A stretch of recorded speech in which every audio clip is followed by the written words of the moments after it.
Confinement jour 37. Voilà. La tranquillité n'est pas de ce monde. Elle est dans le monde futur. Hier, j'ai vu des annonces complotistes disant qu'il ne fallait en aucun cas se faire vacciner car notre vie serait en danger. Je ne suis pas payé par les laboratoires pharmaceutiques, mais je suis conscient d'un fait objectif. C'est que la vaccination a sauvé la vie de millions de personnes à travers le monde et que des maladies graves, telles que la rougeole, la rubéole, la poliomyélite, la diphtérie, ont été éradiquées par la vaccination. Et dans le pays de Pasteur, je ne peux pas penser que des personnes aujourd'hui refusent de se faire vacciner au dire d'effets secondaires qui peuvent être réels et existants.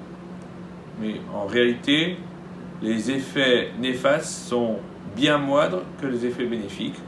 Et c'est cela qu'il faut retenir.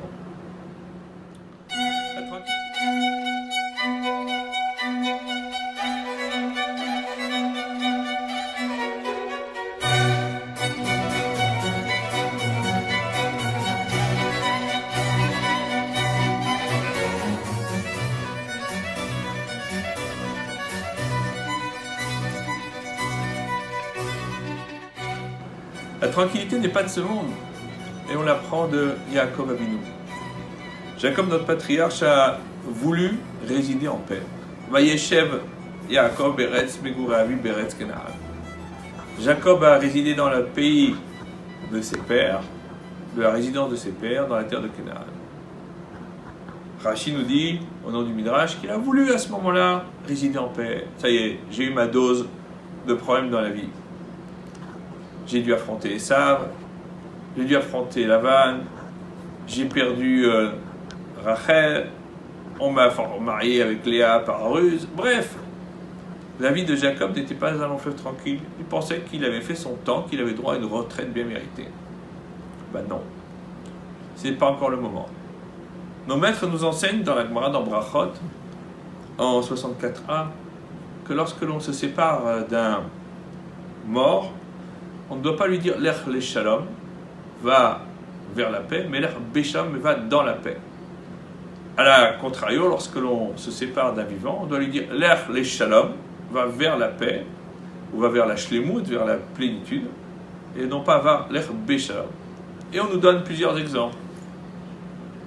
À David, auquel on a dit l'ech le shalom, va vers la plénitude, Allah veitzliach, il a été et il a grandi. Aller vers la plénitude, ça veut dire aller vers quelque chose qui n'est pas encore accompli, quelque chose qui nous doit nous donner encore le moyen de nous perfectionner, d'aller de l'avant. Le shalom ici est à prendre au sens de shlemut, de plénitude. David Ameler a été vers un destin qui devait le pousser à se perfectionner et à s'affermir comme roi d'Israël. Lorsqu'on dit à Avshalom, l'ech beshalom, va dans la paix, vous avez entendu, va dans un endroit où tout est déjà parfait, le monde d'en haut, le monde futur.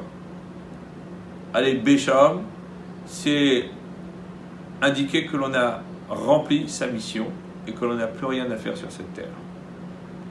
Eh bien, c'est exactement cela ici. Yaakov pensait qu'il avait rempli sa mission. Et en réalité, on lui a prouvé que sa mission n'était pas terminée, qu'il devait encore subir les affres de la disparition de Joseph, et que la tranquillité serait pour plus tard. En deux mots, à un moment où tout le monde s'agite en se posant la question du devenir des retraites, on nous a appris une grande leçon. Un juif n'est jamais à la retraite. Il est toujours en activité, jusqu'à son dernier souffle, pour servir son Créateur. Confinement jour 37.